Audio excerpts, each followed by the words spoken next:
ഐസൻ ചെറിയൊരു അസൂയുണ്ട്, കാരണം ഐസനും ഇപ്പോൾ അതെല്ലാം നേരിട്ട് കാണുന്നു എന്നുള്ളതാണ്. എന്തായാലും ഐസൻ പറഞ്ഞു തരൂ, അവിടെ എന്താണ് ഇപ്പോൾ സംഭവിക്കുന്നത്? ബെർത്തിങ് ഒക്കെ നടക്കും എന്ന് 9 മണിയോടെ നടക്കുമെന്ന് അറിയാൻ സാധിച്ചിരുന്നല്ലോ. ഇപ്പോൾ ഏറ്റവും പുതിയ വിവരങ്ങൾ എന്തൊക്കെയാണ് ഐസൻ അവിടെ നിന്ന് നേരിട്ട് കണ്ട് മനസ്സിലാക്കി നമുക്ക് പറഞ്ഞു തരാനുള്ളത്? ലക്ഷ്മി, ഞാനിപ്പോൾ നിൽക്കുന്നത് ഈ വിഴിഞ്ഞം ട്രാൻസ്ഷിപ്മെൻറ്റ് പോർട്ടിൻ്റെ തൊട്ടടുത്തുള്ളൊരു പ്രദേശത്താണ്. തൊട്ടടുത്ത് തന്നെ ഉള്ളൊരു സ്ഥലത്താണ് നിൽക്കുന്നത്.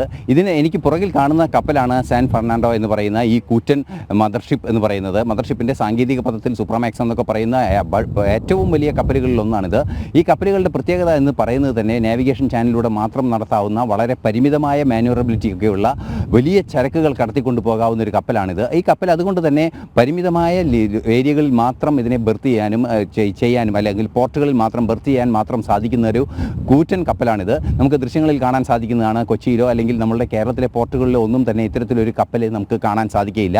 ഈ കപ്പലിൻ്റെ ബെർത്തിങ് ഇപ്പോൾ നമുക്ക് അറിയാവുന്നതാണ്. നേരത്തെ ലക്ഷ്മി സൂചിപ്പിച്ചതുപോലെ കറുപ്പും വെളുപ്പും നിറത്തിലുള്ള ചെറിയ ടഗുകൾ, ആ ടഗുകൾ തന്നെ വലിയ കപ്പലുകളാണ്, ഏതാണ്ട് വലിയ ബാർജുകളുടെ സൈസുള്ള കപ്പലുകളാണ്. ആ കപ്പലുകൾ ഇതിനുമായി കമ്പയർ ചെയ്യുമ്പോൾ അല്ലെങ്കിൽ അതിൻ്റെ പരിസരത്ത് കാണുമ്പോൾ എത്രയും ചെറുതാണോ അത്ര കണ്ട് വലുതാണ് ഈ കപ്പൽ എന്നാണ് നമുക്ക് ദൃശ്യങ്ങളിൽ നിന്ന് തന്നെ ആ ഒറ്റ കാഴ്ചയിൽ മനസ്സിലാക്കാൻ സാധിക്കുക. നമുക്കറിയാവുന്നതാണ്, 4 ടഗുകളാണ് ഇപ്പോൾ ഈ ഔട്ടർ ഏരിയയിൽ നിന്ന് അല്ലെങ്കിൽ ഈ പുറത്തെ ഭാഗത്ത് നിന്ന് ഈ പുലിമുട്ടിന് ഇപ്പുറത്തേക്കുള്ള ഭാഗത്തേക്ക് കപ്പലിനെ വലിച്ചു കൊണ്ടുവരുന്നത്. കാരണം നമുക്കറിയാവുന്നതാണ്, പോർട്ടുകളിലൊന്നും ഈ കപ്പലുകളുടെ പ്രൊപ്പൽഷൻ സംവിധാനം പ്രയോഗിച്ചാൽ ആ പോർട്ടുകളിൽ അത്രയും സാങ്കേതികമായി വിറ്റ്സ്റ്റാൻഡ് ചെയ്യാനുള്ളൊരു സംവിധാനം ഉണ്ടാകാത്തത് കൊണ്ട് തന്നെയാണ് ടഗുകൾ ഇവ വലിച്ചു കൊണ്ടുവരുന്നത്.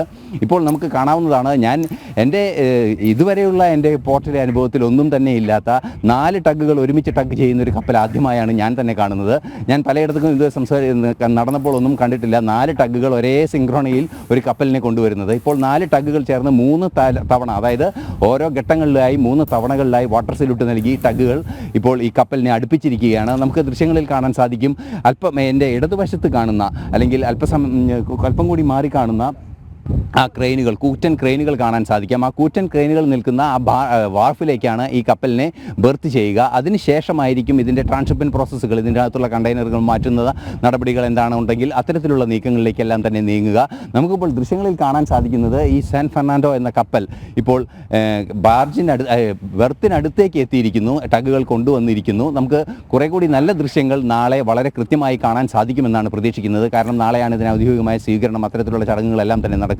അപ്പോൾ ഈ കപ്പലിനെ കൂടുതൽ നമുക്ക് അടുത്തറിയാൻ സാധിക്കും. ഈ കപ്പലിൻ്റെ അടിസ്ഥാന നാവിഗേഷൻ സ്വഭാവങ്ങളെല്ലാം തന്നെ അടുത്തറിയാനും സാധിക്കുമെന്നാണ് പ്രതീക്ഷിക്കുന്നത്. തീർച്ചയായും ഏറെ അഭിമാനകരമായൊരു നിമിഷമാണിത് എന്ന കാര്യത്തിൽ തർക്കമില്ല. വളരെ സ്വാഭാവികമായ ആഴങ്ങളുള്ള, അതായത് ഒരു നാവിഗേഷൻ ചാനലിന് സമാനമായ ആഴത്തിൽ നിലനിൽക്കുന്ന ഒരു പ്രദേശമാണ് വിഴിഞ്ഞം. അതുകൊണ്ട് തന്നെ വിഴിഞ്ഞത്ത് വലിയ ഡ്രഡ്ജിങ് ഇല്ലാതെ വലിയ കപ്പലുകൾക്ക് അടുക്കാൻ സാധിക്കുന്ന ഒരു സ്വാഭാവിക അവസ്ഥയുണ്ട്. ആ സ്വാഭാവിക അവസ്ഥയുടെ സാഹചര്യം, ഒരു വിപണന സാഹചര്യം അല്ലെങ്കിൽ അന്താരാഷ്ട്ര തലത്തിലുള്ള നാവിഗേഷനിലെ ഏറ്റവും പ്രഥമമായൊരു സ്ഥാനമായി മാറുന്ന ഈ ഘട്ടത്തിൻ്റെ ആദ്യഘട്ടമായാണ് ഈ കൂറ്റൻ കപ്പൽ ഇപ്പോൾ ഇവിടെ എടുത്തിരിക്കുന്നത്. ഇനി എല്ലാ ട്രയലുകളും, അതായത് ഈ കപ്പലിലുള്ള യൂണിറ്റുകളെല്ലാം തന്നെ മാറ്റുന്ന ഉൾപ്പെടെയുള്ള ട്രയലുകൾ, അതുപോലെ പ്രോപ്പർ ട്രയൽ റണ്ണുകൾ, ഇതെല്ലാം തന്നെ പൂർണ്ണമായും നടക്കേണ്ടതുണ്ട്.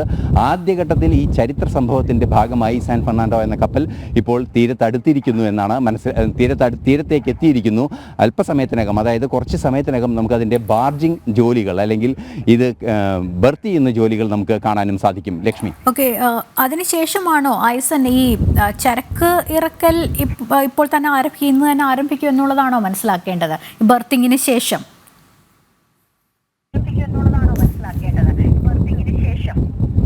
തീർച്ചയായും ബർത്തിങ്ങിന് ശേഷം നിമിഷങ്ങൾക്കകം, അതായത് ബർത്തിങ്ങിന് ശേഷം കൃത്യമായി കടലിൽ കപ്പലിനെ ഉറപ്പിക്കുന്നതിന് ശേഷം, കടലിലെ ഈ ബെർത്തിൽ കൃത്യമായി അല്ലെങ്കിൽ വാർഫിൽ കപ്പലിനെ ഉറപ്പിക്കുക എന്ന ആങ്കറിങ് എന്ന് പറയുന്ന ആ പരിപാടി നടന്നതിന് ശേഷം അധികം വൈകാതെ തന്നെ ചരക്കിറക്കുന്ന ഒരു പ്രോസസ്സുകൾ നടക്കും. നമുക്കിപ്പോൾ കാണാനാകുന്ന ഈ ദൃശ്യങ്ങളിൽ കാണാനാകുന്ന വലിയ ക്രെയിനുകൾ, ആ ക്രെയിനുകളുടെ സ്വഭാവം തന്നെ ഒരു ഭാഗത്തു നിന്ന്, അതായത് കപ്പലിലെ മദർഷിപ്പിലെ കണ്ടെയ്നർ മറ്റൊരു ഷിപ്പിലേക്ക്, നമുക്കറിയാവുന്നതാണ് കബോട്ടേഷൻ നിയമങ്ങൾ എന്തൊക്കെ പല തവണ നമ്മൾ വാർത്തകളിൽ പരാമർശിച്ചിട്ടുണ്ട്. അതായത് തീരത്ത് നടത്തുന്ന നാവിഗേഷൻ, അതായത് കോസ്റ്റൽ നാവിഗേഷൻ എന്ന് പറയുന്ന സാങ്കേതിക പദത്തിൻ്റെ ഭാഗമായാണ് ഈ കബോട്ടേഷൻ നാവിഗേഷൻ എന്നൊക്കെ പറയുന്നത്. ഈ നാവിഗേഷനിൽ, അതായത് ഇപ്പോൾ ഇവിടെ ഇറക്കുന്ന കപ്പലിൽ ഇറക്കുന്ന കണ്ടെയ്നറുകൾ ഇവിടെയുള്ള ലോക്കൽ പോർട്ടുകളിലേക്ക്, അത് മുംബൈ മേജർ പോർട്ടുകളാവാം അല്ലെങ്കിൽ മൈനർ പോർട്ടുകളാവാം, ആ പോർട്ടുകളിലേക്കെല്ലാം തന്നെ കപ്പലിൽ തന്നെ കൊണ്ടുപോകാനുള്ളൊരു സംവിധാനം, അതാണ് ഈ ട്രാൻസ്ഷിപ്മെൻറ്റ് പോർട്ടുകളുടെ പ്രത്യേകത. കപ്പലിൽ നിന്ന് കപ്പലിലേക്ക് ചരക്കിറക്കാൻ സാധിക്കുക എന്നതാണ്. തീർച്ചയായും അതിനുള്ള കപ്പലുകൾ എത്തുകയാണെങ്കിൽ അല്ലെങ്കിൽ ട്രാൻസ്ഷിപ്മെൻറ്റിന് വേണ്ടിയുള്ള ചെറിയ കപ്പലുകൾ എത്തുകയാണെങ്കിൽ ഉടൻ ഉടൻ തന്നെ ഇറക്കാനുള്ള സാധ്യത ഉടൻ തന്നെ ഉണ്ടാകുമെന്ന് തന്നെയാണ് അങ്ങനെയാണെങ്കിൽ മനസ്സിലാക്കാൻ അതിനുള്ള സാധിക്കുന്നത്. കപ്പലുകളും ഇന്ന് മാത്രമല്ല, ഈ തന്നെ ട്രെയിൻ വിഴിഞ്ഞത്തെത്തും എന്ന് നമ്മൾ അങ്ങനെ ഊഹിക്കണം അല്ലേ? എത്തേണ്ടതാണ് എന്നാണ് ഇപ്പോൾ നമുക്ക് പ്രാഥമികമായി നമുക്ക് ലഭിക്കുന്ന വിവരം. കപ്പലിലേക്കാണ് ചരക്കിറക്കുന്നത് അല്ലെങ്കിൽ ചിലപ്പോൾ യാർഡിലേക്കായിരിക്കും.